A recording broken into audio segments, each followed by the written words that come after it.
take a moment today to thank the boldness of our government and our shareholders. William Hamilton built his venture on the ashes of the Second World War. The copper mine he envisioned was ransacking the First Nations' ancestral territories, drawing the wrath of the local people. It definitely took nerves of steel to stay the course, despite all this hostility. Before long, in the face of William Hamilton's cold and uncompromising stance, the petitions and peaceful protests turned into sabotage, vandalism, and other criminal acts. The industrialists' private properties also encountered the wrath of the demonstrations. Carl Faunert, a veteran of the Korean War, was hired from Montreal as a private detective to shed some light on this whole thing. But at the end of his long journey to northern Quebec, the detective did not only encounter property damage, he also came face to face with the corpse of William Hamilton. The strangeness only kept building throughout the investigation. A powerful, unseasonable blizzard hit the region. Bodies frozen in unbreakable ice appeared. The local fauna began to act strangely and aggressively. Carl Faunert began to doubt his own sanity. The detective felt the weight of a gaze, as if he were at the mercy of a powerful, feral creature waiting for the right moment to attack. Carl's fear was taking over, overpowering his reason. He was giving in to delirium. In that instant, he thought that the dark waters of the lake might shield him from the shapes that pursued him. From there, he had a renewed hope in civilization, or whatever was left of it.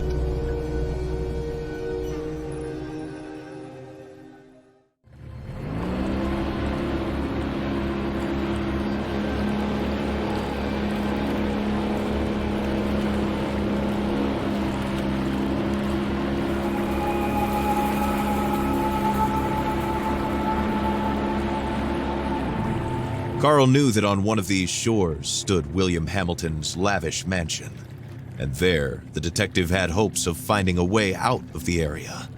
A phone, a truck, who knows? Under the luxurious paneling and damask carpets, he might be able to find answers to his questions.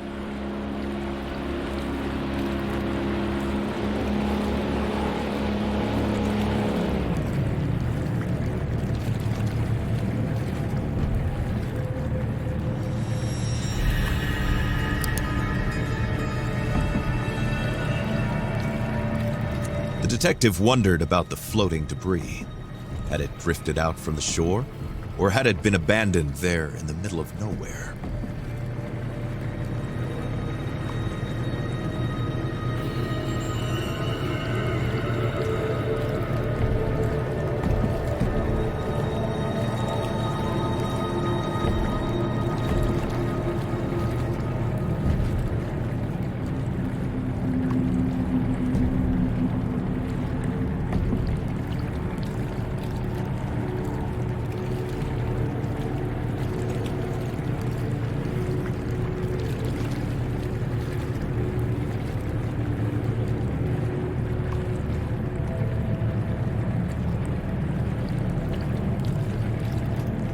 Carl saw a boat in the distance, clearly piloted by one of his own.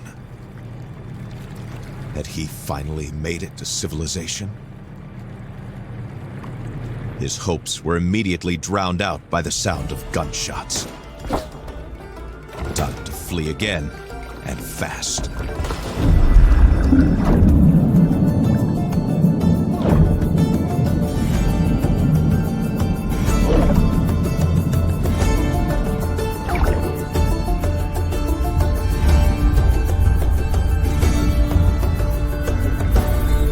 Swam without a thought, yet each stroke was desperate. The icy water and his wounds made him feel weaker and weaker. He had to get to shore.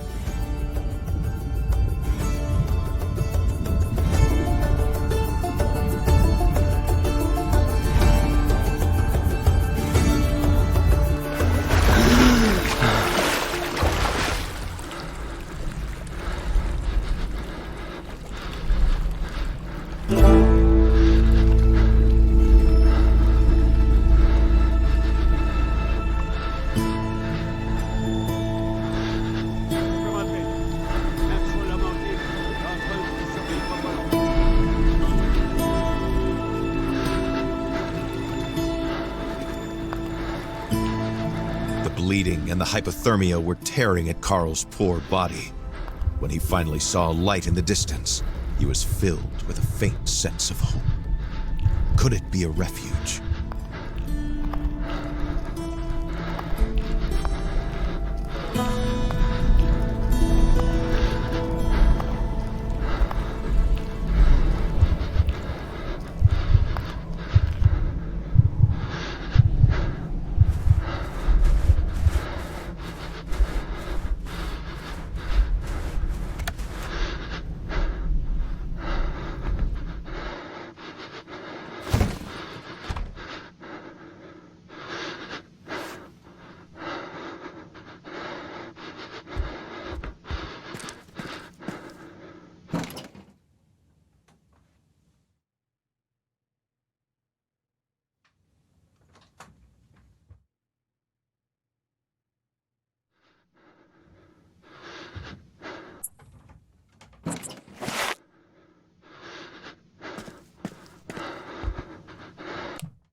Carl was convinced that he would not wake up if he went to sleep in this state.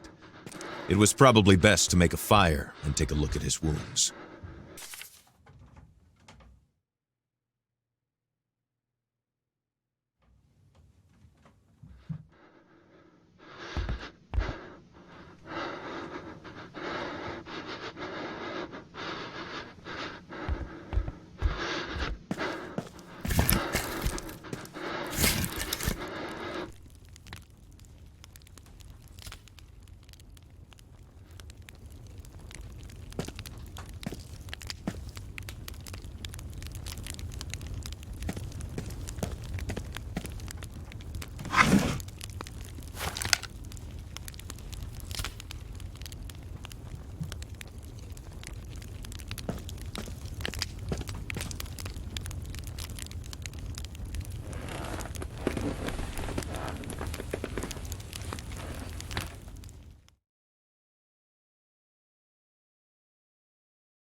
Carl struggled to wake up. His makeshift bandages offered him little time. If he wanted to find the truth, he had to get to Hamilton Manor without delay.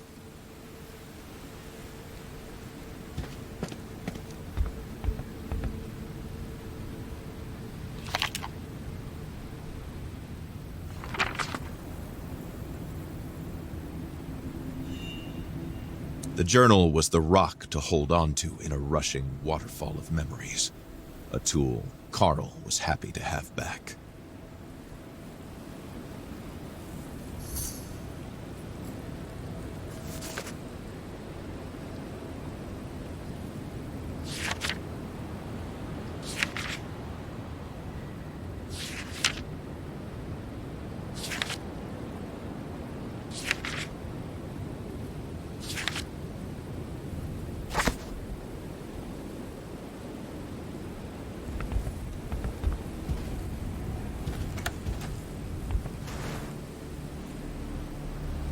Carl left his refuge, knowing that he was headed to a more comfortable, but otherwise ominous place, Hamilton's mansion.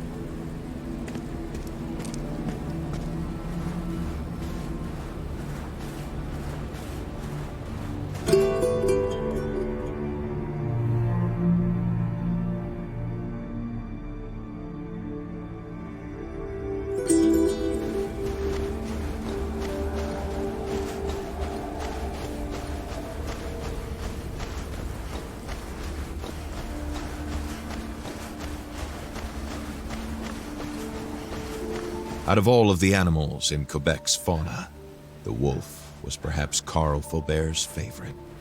Its nobility and beauty were matched only by its ferocity and intelligence.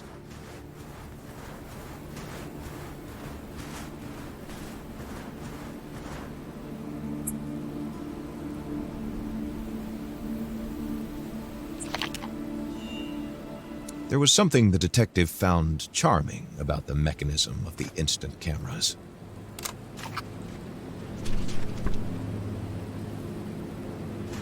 Carl was relieved to see the animal run away.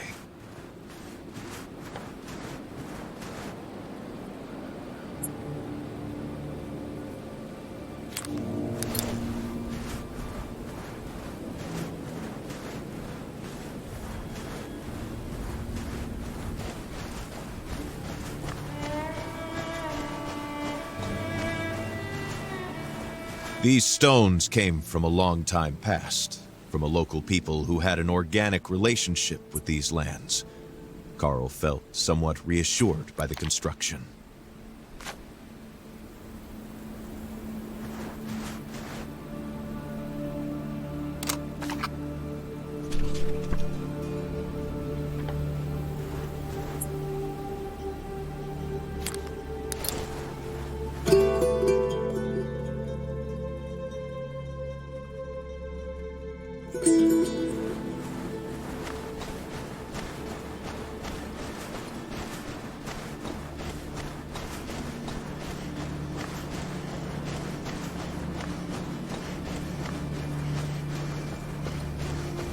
Black bears were known more for their skittish nature and their love of berries than for their aggressiveness.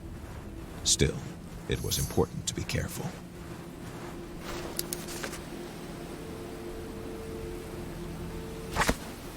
Bears are shy creatures, until one day, for no apparent reason, they react aggressively to feeling threatened. That day is often your last.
Carl tried to put the horror into perspective. Accidents happen, and in the inhospitable far north, it happens more often than not. Nevertheless, a feeling of déjà vu stayed with him, as if the carnage was not over.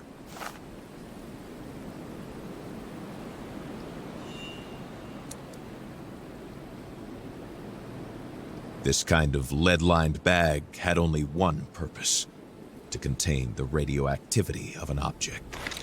Carl picked it up, hoping with all his soul that he would never need to use it. A radiation detector. Clearly, Hamilton's people were digging for more than just copper. Keeping this handy tool could prove beneficial.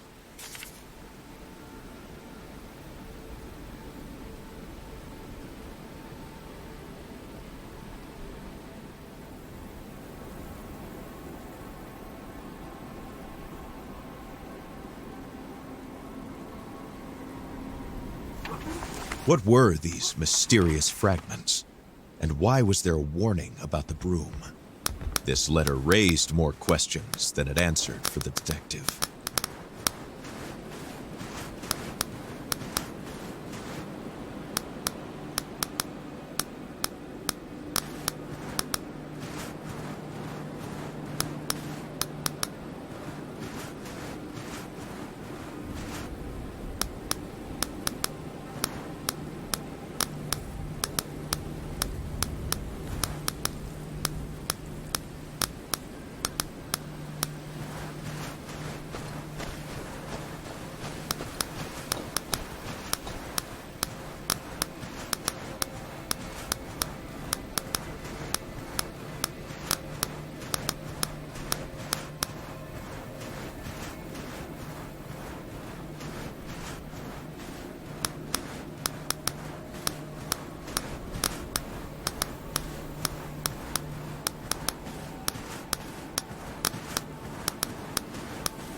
This was the mansion of the late William Hamilton. No doubt about it. There was no other rich industrialist in the area to have a sumptuous mansion built in the middle of nowhere.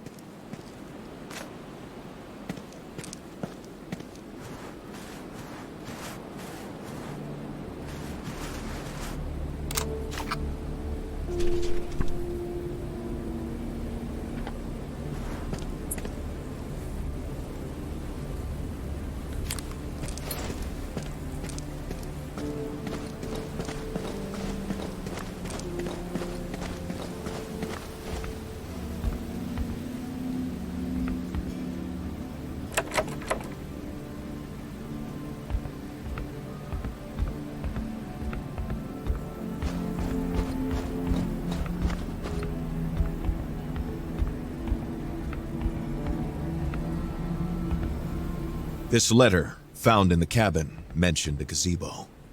The key to the mansion would likely be there.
With all this chaos, Carl was sensing a hurried departure.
Carl was overcome with a strange emotion. The crossword puzzle was in French, so he guessed it was the work of a Hamilton employee and not Hamilton himself. Added to the mayhem was violence. Carl understood that a tragedy had occurred here. Carl could not decide which was more frightening, the mysterious impulse the inhabitants had to escape, or the inexplicable way in which their escape was interrupted.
feel his muscles weakening, his breath wheezing, his body going numb.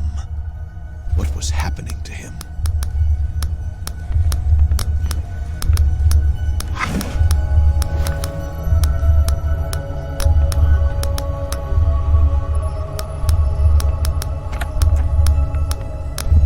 The floor was rocking.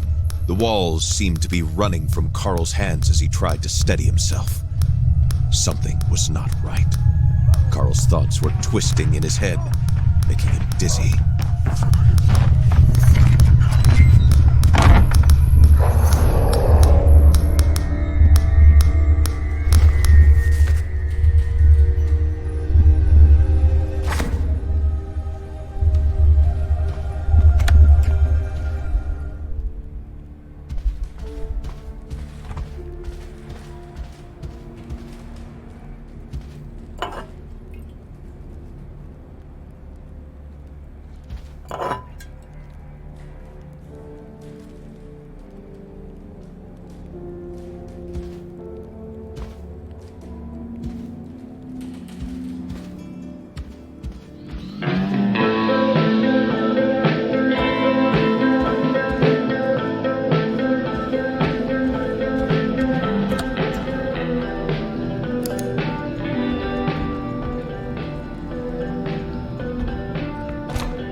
Seeing the condition of the ceiling, Carl was startled. Nothing human could cause such devastation.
struggling to move forward.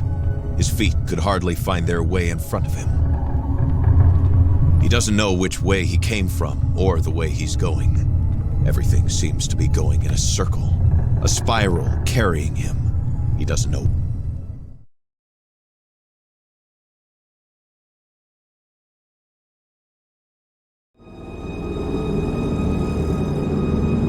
Carl suddenly feels like he's waking up, but inside the dream.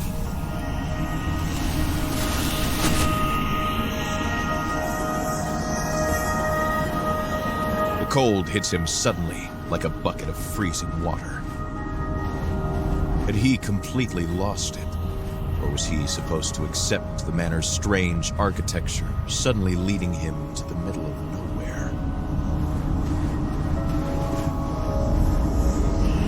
These imposing structures seem to come from the depths of time, or from a moon landing, or even from his own mind, clouded after an afternoon nap.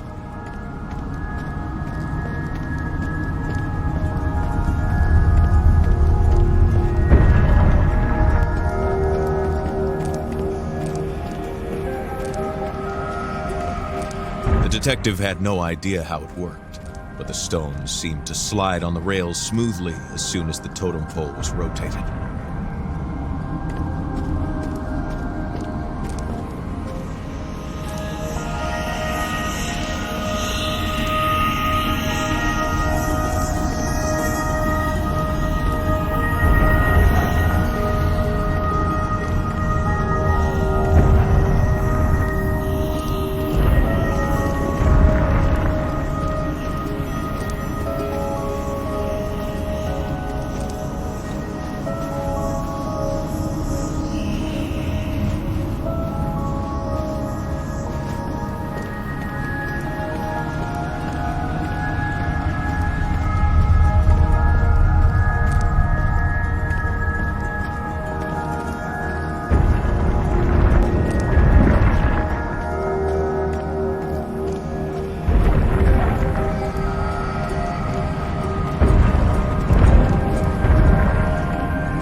Did not know how or why, but Carl sensed that something in this game had been completed, and now they wanted to lead him to this cabin.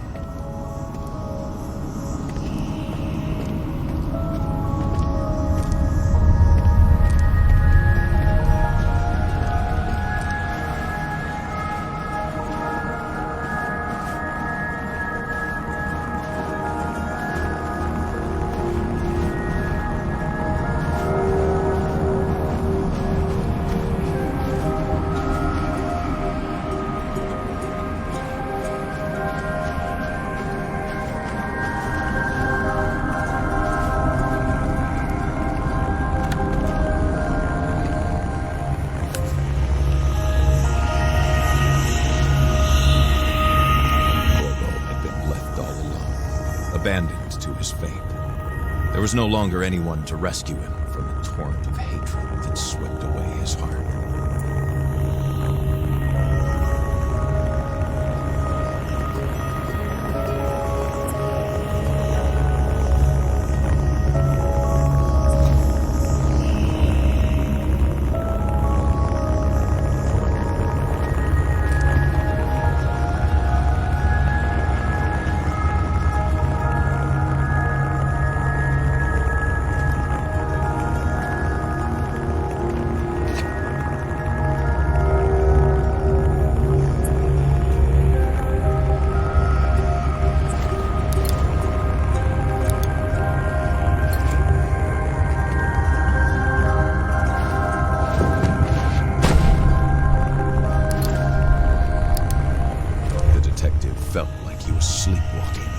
Pulled by a larger force towards the light that was calling him, as if it was asking to be set free.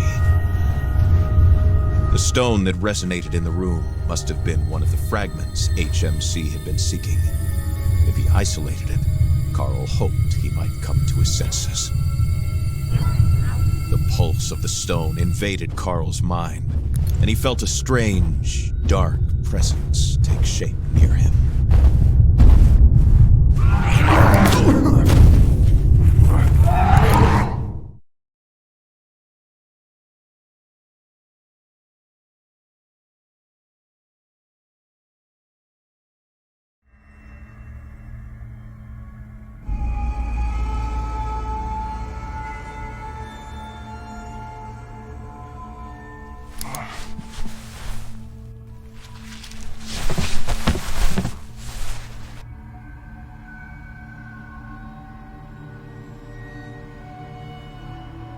Carl could make out some trophies here and there that he had seen earlier in what seemed like a dream.